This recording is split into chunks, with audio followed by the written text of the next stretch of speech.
الحمدللہ وحدہ لا شریک لہ والصلاة والسلام علی من لا نبی بعد۔ پارہ نمبر 17 سورۃ الانبیاء۔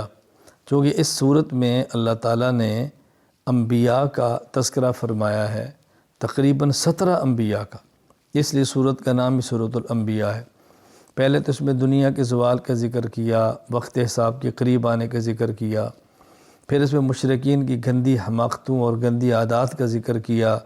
کبھی قرآن کریم کو جادو کہتے ہیں، کبھی شعر و شاعری کہتے ہیں، کبھی خواب و خیال کہتے ہیں، کبھی افتراء کہتے ہیں، کبھی من گھڑت کہتے ہیں، کبھی کسی سیکھا ہوا کہتے ہیں، سب ان کے الزامات ہیں۔ اللہ تعالیٰ نے پھر ظالم قوموں کا انجام اس کے اندر بیان کیا، فلاں قوم کا یہ انجام ہوا، فلاں قوم کا یہ انجام ہوا، اور 17 انبیاء علیہ السلام کا ذکر فرمایا۔ حضرت موسیٰ، حضرت ہارون، حضرت ابراہیم، حضرت لوط، حضرت اسحاق، حضرت یعقوب، حضرت نوح، حضرت داؤد، حضرت سلیمان، حضرت ایوب، حضرت اسماعیل، حضرت ادریس، حضرت ذوالکفل، حضرت یونس، حضرت زکریا، حضرت یحییٰ، حضرت عیسیٰ علیہم السلام، حضرت ابراہیم کا ذکر بھی آ گیا۔ یہ 17 انبیاء علیہ السلام کا اللہ تعالیٰ نے ذکر فرمایا۔ پھر ابراہیم علیہ السلام کا واقعہ ذکر کیا۔ ابراہیم علیہ السلام نے بتوں کو توڑا، پھر ان کو قوم کے سامنے لایا گیا، آگ میں ڈالا گیا، اللہ نے اپنے کرم سے آگ کو ٹھنڈا فرما دیا۔ ابراہیم علیہ السلام پہ ہجرت کی، اپنا ملک چھوڑا اور آپ مصر سے ہوتے ہوئے مکہ مکرمہ پہنچے۔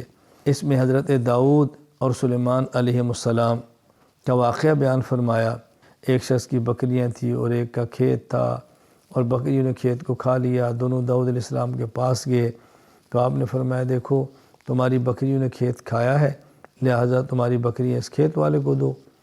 حضرت سلیمان کے پاس گئے تو انہوں نے فرمایا کہ اس کی بکریاں ہیں، تمہارا کھیت ہے، تم بکریاں اپنے پاس رکھو، کھیت اس کو دے دو، اور یہ کھیت کے اندر محنت کرے، جب کھیت بڑا ہو جائے کھیت واپس کرے، بکریاں لے لے۔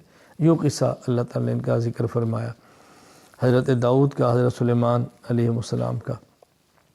یاجوج اور ماجوج کا ذکر فرمایا، قیامت کے قریب نکلیں گے، ہر چیز کو چٹ کریں گے، بھاگتے پھریں گے۔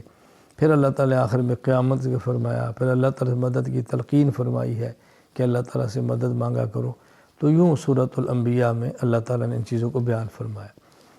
سورۃ الحج، اللہ تعالیٰ نے سورۃ الحج میں فرمایا کہ ایمان پر قائم رہو، دین پر پابند رہو، اور ابراہیم علیہ السلام کے بارے میں کہ انہوں نے جب کعبہ کی تعمیر کی ہے، پھر اللہ نے حکم دیا کہ تم آواز لگاؤ حج کے لیے۔ ابراہیم علیہ السلام نے آواز لگائی، فرمایا آواز تم لگا دو، دور دور سے لوگ پیدل بھی آئیں گے، سواریوں پر آئیں گے، حج کریں گے۔ حج کا ذکر فرمایا، اور پھر شاعر اللہ کا ذکر فرمایا۔ یہ حج ہے، یہ کعبہ ہے، یہ قربانی ہے، اللہ کی شاعر ہے، ان کا احترام کرو، ان کا عزت کرو، ان کا خیال کرو۔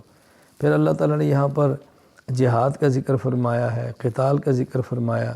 آیات یعنی یوں سمجھیں اس صورت میں جہاد اور قتال کی اجازت دی گئی۔ اذن للذین یقاتلون بانہم ظلموا، فرمایا ظلم ہوا ہے، تم ہاتھ تلوار اٹھاؤ، اور اگر یہ جہاد نہیں ہوگا مظلوم پس جائے گا، عبادت گاہیں ختم ہو جائیں گی، عبادت گاہوں کو مٹا دیا جائے گا، ان کا تحفظ جہاد سے ہی ہوتا ہے، تو جہاد اور قتال کی اجازت دی ہے۔ پھر اللہ تعالیٰ نے شرک کی مثال ایسے دی ہے، مکھی کے ساتھ مثال دی ہے، فرمایا معبودان باطلہ کیا ہے جن کی تم عبادت کرتے ہو، ایک مکھی کو پیدا نہیں کر سکتے، ایک مکھی کو بنا نہیں سکتے، تم ان کی عبادت کرتے ہو۔ یوں اللہ تعالیٰ نے شرک کا رد فرمایا ہے۔ پھر آخر میں ایک بات خلاصہ سمجھا دیا کہ دیکھو دعوت پہنچاؤ، جہاد کرو، نماز کی پابندی کرو، زکوٰۃ ادا کرو، سارے کام تم نے کرنے ہیں، لیکن ان سارے کام کرنے کے باوجود دشمن کے مقابلے میں بھروسہ اللہ پہ رکھنا ہے۔ نعم المولا نعم النصیر ہوا مولاکم فنعم المولا و نعم النصیر۔ اللہ تعالیٰ چاہتے ہیں تم اللہ کے تابع فرمان بن کے رہو، اور اللہ ہی حقیقی مولا ہے، اللہ ہی حقیقی مددگار ہے، یہ بات سمجھائی ہے۔ تو ہم نے اعمال شریعت کا خیال بھی کرنا ہے اور بھروسہ اللہ کی ذات پہ رکھنا ہے۔ اللہ تعالیٰ میں اپنی ذات پر کامل اعتماد، توکل اور بھروسہ عطا فرمائے۔ وآخر دعوانا الحمدللہ رب العالمین۔